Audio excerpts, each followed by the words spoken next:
If you pick two random people off the street here and trace their family trees back far enough, you will find they are related within 6 or 7 generations, almost every time.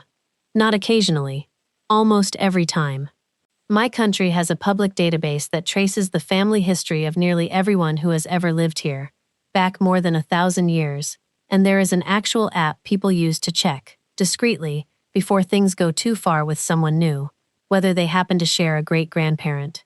I did not think this was unusual growing up, because it was just how dating worked here. You mention someone's name to your parents or grandparents, and there is a real chance they immediately know exactly which family that person comes from, sometimes going back generations, purely from memory. It was not until I described this to a friend from another country and watched her face change that I realized how strange it actually sounds from the outside. Part of why it works this way at all comes down to how names function here. We do not really use family surnames the way most of the world does. Instead, a person's last name is built from their father's first name, so an entire generation of siblings might carry a name that only tells you whose child they are, not which family line they belong to on paper. That makes the genealogy database far more useful than a surname ever could be, because tracing a family here by name alone barely works, while tracing it through recorded relationships works almost perfectly. Quick stop here. My name is Freyja, and as you might have heard, I grew up in Iceland, and my goal is to share our fascinating story with more people. If you could subscribe, it would help the channel out a bunch. Thanks, and on with the video. The database itself started decades ago as a genealogy hobby project, long before anyone thought to build an app around it. Genealogy has always been taken seriously here, almost as a national pastime, with written records stretching back to the earliest settlement of the country. In the late 1990s, a genetics company called Decode partnered with the project to speed up the work, originally for medical research, trying to understand which genetic patterns were linked to disease across a population small and well documented enough to actually study that way properly. The reason a population this size is so useful for that kind of research comes down to how little the gene pool has changed over the centuries. Very few outsiders settled here after the original Norse and Gaelic settlers arrived, and the population stayed small and isolated for most of 1,000 years. That combination, a well-documented ancestry and a genetically consistent population, is part of why international researchers still study Icelandic genetics closely today, well beyond anything to do with dating apps or family curiosity.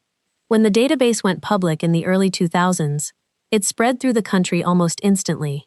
Within a month, roughly a third of the entire population had signed up for access. A decade later, university students built the mobile app version as a competition project, and one particular feature is the reason most people outside Iceland have ever heard of any of this at all, a setting that lets two people quietly check, phone to phone, whether they share a grandparent, before a night out goes any further than it should. It sounds like a joke the first time you hear about it, and honestly, most Icelanders do treat it a little like one. But underneath the humor, it exists because the underlying fact is completely real. Geneticists who have actually studied it describe two random Icelanders as sharing roughly as much in common as second cousins once removed, which sounds abstract until you realize what it actually means in daily life. That the person you are chatting with at a party is, statistically, closer to family than a stranger anywhere else would ever be. I think this is where the story stops being a fun fact and becomes something closer to a way of seeing people. Somewhere with a total population smaller than most single cities elsewhere, the idea of a complete stranger barely holds up under scrutiny. Even people you have genuinely never met tend to be connected to you through some chain short enough to trace, and once you grow up understanding that, it becomes very difficult to think of anyone here as fully separate from you, in the way people in bigger, more anonymous places often think of strangers.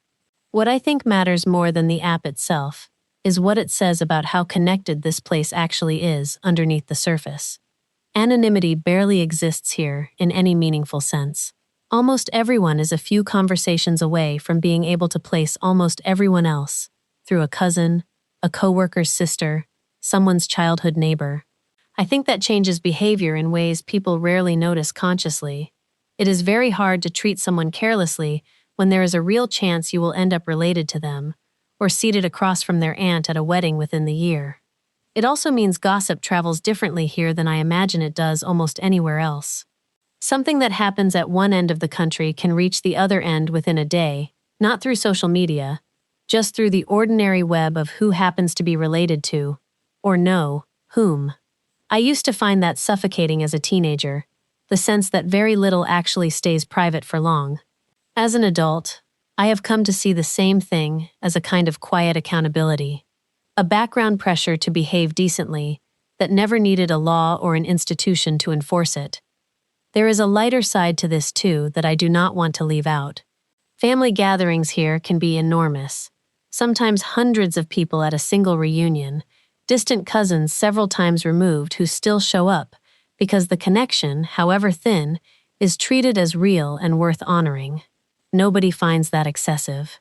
It is simply understood that if the record shows you are family, however many generations back, you are family, and that is reason enough to be at the same table once a year. My grandfather could recite our family line back further than I ever bothered to learn myself.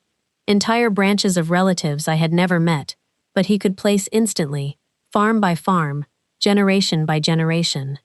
He used to tease me that I was probably distantly related to half the boys in my school year, which, embarrassingly, turned out to be closer to true than either of us expected when I actually looked into a few of them properly.